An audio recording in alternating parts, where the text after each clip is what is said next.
ದುಡ್ಡು ಇಸ್ಕೊಂಡ್ರು ಒಬ್ರು ಸರೋಜಮ್ಮ ಅಂತ ಅಂದ್ಬಿಟ್ಟು ಕ್ಲೋಸ್ ಸ್ನೇಹಿತೆ, ಇಸ್ಕೊಂಡು 5 ಲಕ್ಷ ಇಸ್ಕೊಟ್ಬಿಟ್ಟು ಸರ್ ಊರೇ ಬಿಟ್ಬಿಟ್ಲು. ಅದು 5 ಲಕ್ಷ ಇಸ್ಕೊಟ್ಟಿರೋದಲ್ದೇನೆ ಆದಿ ಸಂಘ ಬೀದಿ ಸಂಘದವ್ಕೆಲ್ಲ ಸಿಗಿಸ್ಬಿಟ್ಟು ಮಂತ್ಲಿ 16,000 ರೂಪಾಯಿ ನಾನು ಕಟ್ಟಬೇಕಿತ್ತು. ಕಟ್ಟಿ ತೀರ್ಸಿದ್ದೀನಿ ಸರ್ ನಾನು. ಇವಾಗೇನೋ ಕೊಡ್ತೀನಿ ಅಂತ ಮಾತು ಇಲ್ಲಿ ಬಂದು ಹೋದ್ಮೇಲೆ ಕೊಡ್ತೀನಿ ಅಂತ ಹೇಳಿ ಕಳ್ಸಿದ್ದಾಳೆ ಸರ್. ಅದೇ ಒಂಥರ ಖುಷಿ. ಆಮೇಲೆ ನನಗೆ ಅಮ್ಮನೂ ಕನ್ಸಲ್ಲಿ ಬಂದು ಕಾಣಿಸ್ಕೊಂಡ್ಳು. ಆಮೇಲೆ ಇಲ್ಲಿ ಕವಡೆ ಶಾಸ್ತ್ರಕ್ಕೆ ಕೇಳಿದ್ವಿ ಸರ್. ನಾ ಸುಮ್ಮನೆ ಬಂದು ಕೂತಿರೋದು ಅಷ್ಟೇನೆ, ಅವರೇ ಎಲ್ಲಾನು ಹೇಳ್ಬಿಟ್ರು. ಏನಮ್ಮ ದೊಡ್ಡ ಅಮ್ಮ ಮೊತ್ತಕ್ಕೆ ತಗ್ಲಾಕೊಂಡಿದ್ಯಲ್ಲಮ್ಮ ಅಂತ ಅಂದ್ಬಿಟ್ರು. ಅವಾಗಂತೂ ನನಗೆ ಕಣ್ಣಲ್ಲಿ ನೀರೇ ಬಂದ್ಬಿಡ್ತು ನನಗೆ. ಆಮೇಲೆ ಆದಷ್ಟು ಬೇಗನೆ 5 ವಾರ ತುಂಬುವಷ್ಟರಲ್ಲಿ ನಿಮ್ಗೆ ಬರುತ್ತೆ ಅಂತ ಹೇಳಿದ್ದಾರೆ.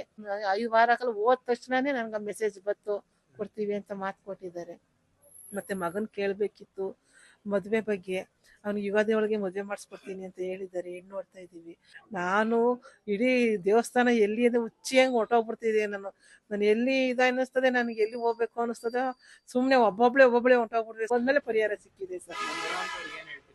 ಸರ್ ಬರೋರಿಗೆ ನಂಬಿಕೆ ಇಟ್ಟು ಬಂದರೆ 100ಗಲ್ಲ 1000 ಪಟ್ಟು ಇಲ್ಲಿ ಸಕ್ಸಸ್ ಆಗುತ್ತೆ ಸರ್. ಬಂದ ತಕ್ಷಣ ಏನೋ ಒಂದು ಪಾಸಿಟಿವ್ ಮನ್ಸಿಗೆ ಅನಿಸುತ್ತೆ ಸರ್. ಕೂತ್ಕೊಂಡಷ್ಟು ಮನ್ಸಲ್ಲಿರೋ ದುಗಡೆ ಎಲ್ಲ ಕಮ್ಮಿ ಆಗುತ್ತೆ.